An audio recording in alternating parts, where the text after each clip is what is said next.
Hello everyone, welcome back to our channel Tanya to guide. So ఈ రోజు నేను anganwadi notification గురించి చెప్తాను. వీడియోని మొత్తం చూడండి, కంప్లీట్గా చూడండి. ఆ తర్వాత మీకు ఏదైనా డౌట్స్ ఉంటే అడగండి.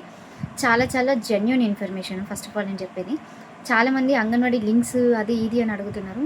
ఫస్ట్ నోటిఫికేషన్ రాలేదు. 15,000 పోస్టులకి ప్రభుత్వం నోటిఫికేషన్ ఇచ్చే అవకాశాలు ఉన్నాయి. జూలై 2వ తారీఖు వరకు ఈ కంప్లీట్ ప్రాసెస్ కంప్లీట్ అవుతుంది అని మాత్రమే పేపర్లో ఇచ్చారు. నోటిఫికేషన్ ఎక్కడ ఇవ్వలేదు, లింక్ యాక్టివేట్ అవ్వలేదు. ఓకే, బట్ మోస్ట్లీ నోటిఫికేషన్ వచ్చే అవకాశం అయితే మనకి ఉంది. అది కూడా ఎన్ని పోస్టులతోటి రిక్రూట్మెంట్ చేస్తారు అంటే జస్ట్ 5,000 వేకెన్సీసే ప్రజెంట్ రిలీజ్ చేస్తారంట. సో తొందరపడి ఎట్లాంటి లింక్స్ క్లిక్ చేయకండి. ఓకే, నెక్స్ట్ అంగన్వాడీకి సంబంధించి ఆయా అండ్ టీచర్కి సంబంధించి ఆయాకి 10th క్లాస్ ఉంటే సరిపోతుంది, టీచర్కి ఇంటర్మీడియట్ లేకపోతే దానికి సమానమైన అర్హత ఏదైనా ఇంటర్మీడియట్ డిప్లొమా చేసిన వాళ్ళు లేకపోతే ఓకే అట్లాంటి కోర్సెస్ ఇంటర్మీడియట్ తోటి సమానంగా ఉండే ఏ కోర్స్ చేసిన వాళ్ళైనా ఎలిజిబుల్ ఇచ్చే అవకాశం మ్యాక్సిమం ఉంటుంది. ఓకే, ఎందుకంటే చిన్నపిల్లలకి టీచ్ చేయడమే కాబట్టి అంత హై క్వాలిఫికేషన్ ఉండాలి అని వాళ్ళు ఏం రిస్ట్రిక్షన్స్ రూల్స్ పెట్టారు. నెక్స్ట్ మీకు ఒకవేళ చదువు ఎక్కువ ఉన్నా కూడా మీరు అప్లై చేసుకోవచ్చు. అంటే నేను డిగ్రీ కంప్లీట్ చేశాను, నేను బీఎడ్ కంప్లీట్ చేశాను, నేను ఎలిజిబుల్ హయ్యర్ స్టడీస్ ఉంటే ఎలిజిబుల్ కాదా అని అడుగుతున్నారు చాలామంది. మీకు హయ్యర్ స్టడీస్ ఉన్నా కూడా ఎలిజిబుల్ ఇచ్చే అవకాశం అయితే ఉంటుంది. Okay, next caste certificate, income certificate, residence certificate, ration card ఇట్లా ఏవే ఉండాలని అడుగుతున్నారు. సో రేషన్ కార్డ్ అయితే దీనికి అవసరం లేదు. But caste certificate, income certificate, ration card కాకుండా మీకు రెసిడెన్స్ సర్టిఫికేట్ ఉంటుంది కదా, రెసిడెన్స్ సర్టిఫికేట్ కూడా తప్పకుండా కావాలి. అయితే రెసిడెన్స్ సర్టిఫికేట్ అనేది మనకి మీ సేవలు ఇస్తారు చూడండి, ఆ రెసిడెన్స్ సర్టిఫికేట్ కాదు. వన్స్ మీరు సెలెక్షన్ అయిపోయినాక వాళ్ళకు ఒక ఫార్మాట్ ఇస్తారనమాట. ఆ ఫార్మాట్లో ఉండాలి రెసిడెన్స్ సర్టిఫికేట్. ఆ ఫార్మాట్ నేను వన్స్ మనకి రిక్రూట్మెంట్ వచ్చినాక నేను పెడతాను. అప్పుడు కొంతమంది ఏంటంటే రెసిడెన్స్ సర్టిఫికేట్ అంటే ఓకే మీ సేవకి వెళ్ళి తెచ్చుకునే రెసిడెన్స్ సర్టిఫికేట్ కావచ్చు అని అనుకుంటున్నారు. ఆ రెసిడెన్స్ సర్టిఫికేట్ అయితే కాదు. ఓకే, నెక్స్ట్ థింగ్ క్వాలిఫికేషన్ అయిపోయింది. శాలరీ డీటెయిల్స్ సో 13,000 నుంచి 15,000 టీచర్లకు ఉంటుంది. ఓకే, నెక్స్ట్ హెల్పర్స్కి ఒక 10,000 అట్లా ఉంటుందంట, 10 to 12,000. ఒకరేమో 6,000 అంటారు, ఒకరేమో 12,000. But let us wait for complete guidelines. Next caste ఎక్కడ అప్లై చేయాలి, అమ్మ వాళ్ళ దగ్గరనా లేకపోతే హస్బెండ్ దగ్గర అని అడుగుతున్నారు. ఆల్రెడీ నేను డౌట్స్ అనేటికి ఆన్సర్ చేసిన, బట్ స్టిల్ మళ్ళీ అడుగుతున్నారు. అందుకోసమని అంటే నాకేమర్థమవుతుందంటే వీడియో మొత్తం చూస్తలేరని నాకు అనిపిస్తుంది. ఎందుకంటే వీడియోలో ఆల్రెడీ క్లియర్గా చెప్పినా, బట్ అయినా కూడా మళ్ళీ డౌట్స్ అడుగుతున్నారు. మళ్ళీ ఒకసారి చెప్తున్నాను, చాలా ఇంపార్టెంట్.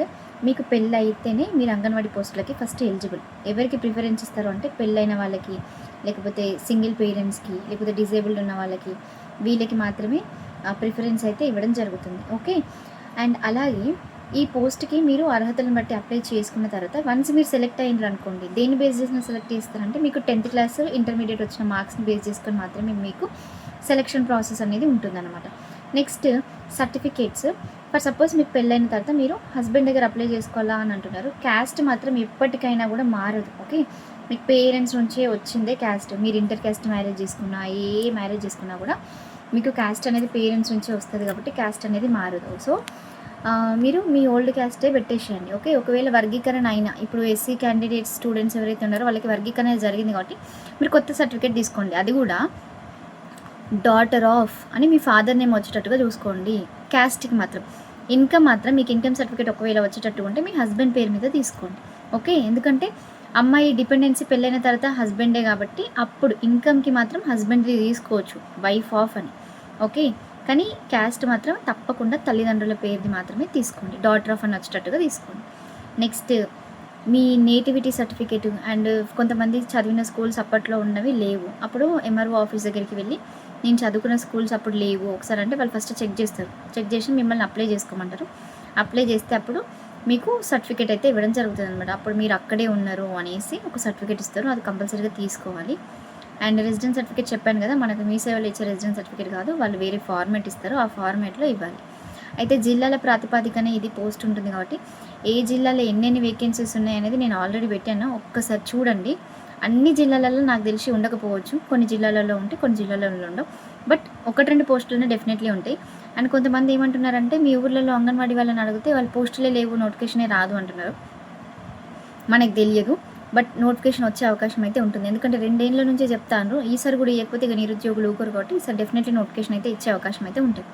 ఓకే, ఆల్రెడీ ఈ రోజే మనకి తెలంగాణలో 3 నోటిఫికేషన్లు రిలీజ్ చేసిండ్రు. సో ఆ నోటిఫికేషన్ కూడా వస్తుంది కావచ్చు, జర లేట్గా అవుతుంది కావచ్చు. Constable notification, forest beat officer notification, ఇట్లా రకరకాల నోటిఫికేషన్ ఉంటే వెయిట్ చేయండి. అయితే ఇంకొకటి ఏంటిదంటే సూపర్వైజర్ వేకెన్సీస్ గురించి కూడా అడుగుతాను. సూపర్వైజర్‌కి డిగ్రీ క్వాలిఫికేషన్ ఉండాలి. అంగన్వాడీ టీచర్, హెల్పర్ కంటే ఇంటర్మీడియేట్ 10th గాని, సూపర్వైజర్‌కి కంప్లీట్‌గా డిగ్రీ నోటిఫికేషన్ ఉండాలి. అండ్ వన్స్ లింక్ యాక్టివేట్ అయినంక నేను డెఫినెట్‌లీ ఛానెల్‌లో ఎక్స్‌ప్లెయిన్ చేస్తాను. ఎట్లా అప్లై చేయాలి అనేది కంప్లీట్ వీడియో ఎక్స్‌ప్లెయిన్ చేస్తాను. మీరు ఎలాంటి లింక్స్ అసలు క్లిక్ చేయకండి. లింక్ యాక్టివేట్ కాలేదని మళ్ళీ మళ్ళీ చెప్తున్నాను. ఎందుకంటే ఇప్పుడు ఈ జాబ్ పేరిట పెట్టుకొని చాలామంది ఏవేవో వెబ్‌సైట్‌లు ఓపెన్ చేస్తున్నారు. ఇట్లా అప్లై చేయాలి, అట్లా అప్లై చేయాలి, ఆ సర్టిఫికేట్లు తెచ్చుకో, ఈ సర్టిఫికేట్లు తెచ్చుకోండి. సర్టిఫికేట్లు అనేది ఓకే. కానీ లింక్ ఓపెన్ కాకుండా లింకులు మీరు క్లిక్ చేసిందనుకోండి ఫ్రాడ్, స్కామ్ అయ్యే అవకాశాలు ఎక్కువ ఉంటాయి. ఓకే. ఆధార్ డీటెయిల్స్ చేంజ్ చేసుకోవాలా అని కూడా అడుగుతున్నారు. ఆధార్ డీటెయిల్స్ కూడా చేంజ్ చేసుకోకండి. కొత్తగా పెళ్ళైనోళ్ళు ఎవరైనా ఉంటే తొందరపడి ఆధార్ డీటెయిల్స్ మార్చుకోకండి. ఓకే. ఇన్ కేస్ మార్చుకున్నా కూడా ఇప్పుడు మనం చేయలేము ఏం కాబట్టి అప్పుడు మీరు మ్యారేజ్ సర్టిఫికేట్ చూపించి నేను మ్యారేజ్ టైంలో చేంజ్ చేసుకున్నాను చూపించవచ్చు. మ్యారేజ్ సర్టిఫికేట్ అయితే తీసుకొని పెట్టుకోండి. ఇప్పటివరకు మీరు మ్యారేజ్ సర్టిఫికేట్‌కి కూడా అప్లై చేసుకోలేదంటే మ్యారేజ్ సర్టిఫికేట్‌కి కూడా అప్లై అయితే చేసుకోండి. ఎట్లా అప్లై చేసుకోవాలనేది ఒకవేళ మీకు వీడియో కావాలంటే కింద వీడియోని కమెంట్ చేయండి మ్యారేజ్ సర్టిఫికేట్‌ది. నేను మ్యారేజ్ సర్టిఫికేట్‌కి ఎట్లా అప్లై చేసుకోవాలనేది ఎక్స్‌ప్లెయిన్ చేస్తాను. సో, ఇంకా నేను ఏమైనా మిస్ చేసినట్లు ఉంటే మీరు డెఫినెట్‌లీ ఛానల్ కింద కమెంట్ చేయండి. ఇట్లాంటి మరింత యూస్‌ఫుల్ ఇన్ఫర్మేషన్ కోసం ఛానల్‌ని సబ్స్క్రైబ్ అయితే చేసుకోండి. Thank you.